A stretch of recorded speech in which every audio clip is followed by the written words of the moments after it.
Revenir à un calme intérieur, apprendre à gérer son excitation, ça s'apprend.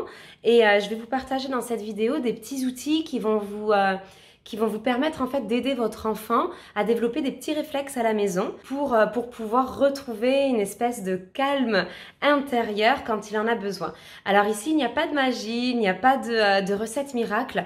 La clé dans ce processus sera la régularité, la consistance. Si votre enfant fait ces activités de temps en temps, ça n'aura pas du tout le même effet que s'il le fait quotidiennement, régulièrement.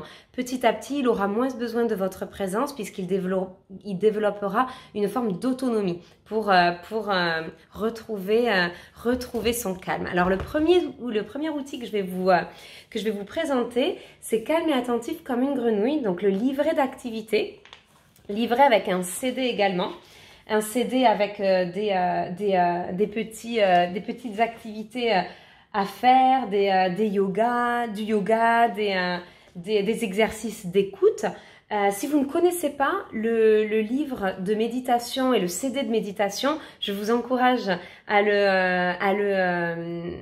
regarder, à le chercher, parce que c'est une petite mine d'or aussi pour inviter les enfants à découvrir le concept de la méditation via des vidéos, des audios, des pistes audio très courtes pour petit à petit apprendre à respirer différemment. Donc là, le cahier d'activité, l'accompagnant est sorti avec donc des petits exercices, des petites techniques, également des histoires sur le courage, sur le concept du découragement, sur le concept de garder foi en soi, de l'estime de soi, des petites histoires très très parlantes et très rapidement lues.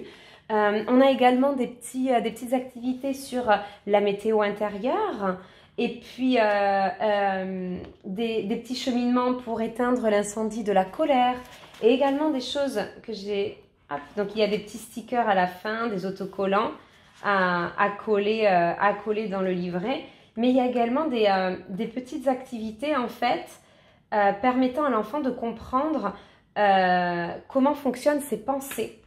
Donc notamment la marmite des pensées, hop, je l'avais trouvé. Comment être le chef de ses pensées en se rendant compte en fait que via une expérience, en mettant de l'eau, en mettant des paillettes de différentes couleurs, en se rendant compte que les pensées sont comme ces paillettes quand on agite le bocal dans tous les sens et qu'on n'a pas forcément à se laisser emporter par ses pensées, mais qu'on peut aussi attendre de les voir se redescendre pour pouvoir sélectionner celles qui nous plaisent.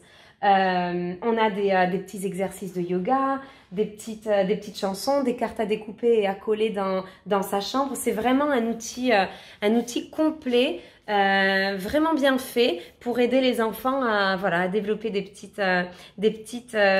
activités. Je vous présente également ici un petit rituel zen. Hop, ici. Donc là, c'est aux éditions Mango. L'autre, je ne sais pas si je l'avais précisé, c'était aux éditions Les Arènes. Celui-ci, c'est aux éditions Mango. Donc, petit rituel zen. Donc là, cette petite boîte contient une trentaine, donc 30 cartes que l'on va utiliser surtout au moment du coucher, en fait. Donc, je vous présente ces cartes, ces jolies cartes grand format, avec d'un côté un symbole. Donc, elles sont classées. Il y a des cartes violettes, rouges, bleues et vertes correspondant à des choses à développer, à des choses à travailler. Donc lorsqu'on en sélectionne une, on a le symbole devant et puis derrière on a une histoire avec des petits gestes à suivre. Par exemple, lorsqu'on rencontre l'histoire, on vous invite à gratter le dos de votre enfant, à respirer d'une certaine manière, à inviter l'enfant à fermer ses yeux, à des moments clés, à faire des petits bruitages. Donc ce sont vraiment des petites histoires interactives, apaisantes, calmantes et permettant aussi de parler un petit peu de ce que ça a pu réveiller. Donc un chouette rituel à faire le soir. Encore une fois, plus vous le ferez régulièrement et plus votre enfant en tirera des bénéfices. Il y a également un petit livret d'accompagnement pour les parents dans lequel en fait on vous explique un petit peu comment mettre en place ce rituel, quelles sont les conditions idéales pour un endormissement de qualité et puis savoir comment choisir les cartes selon la journée. Un dernier outil que je voudrais vous présenter, c'est de la série Mes petits pourquoi. Donc là, il parle du concept de l'hyperactivité. Donc ici, le petit personnage principal, le héros, est atteint donc de TDAH, donc le trouble d'attention et d'hyperactivité. Et le livre explique vraiment en quoi ça consiste. Alors, on n'est pas forcément obligé d'être atteint d'hyperactivité diagnostiquée pour pouvoir lire et trouver dans ce livre en fait de véritables aides, parce que il suffit simplement parfois de ne pas savoir comment gérer son excitation pour y trouver des solutions. Donc ce livre en fait vise vraiment à dédramatiser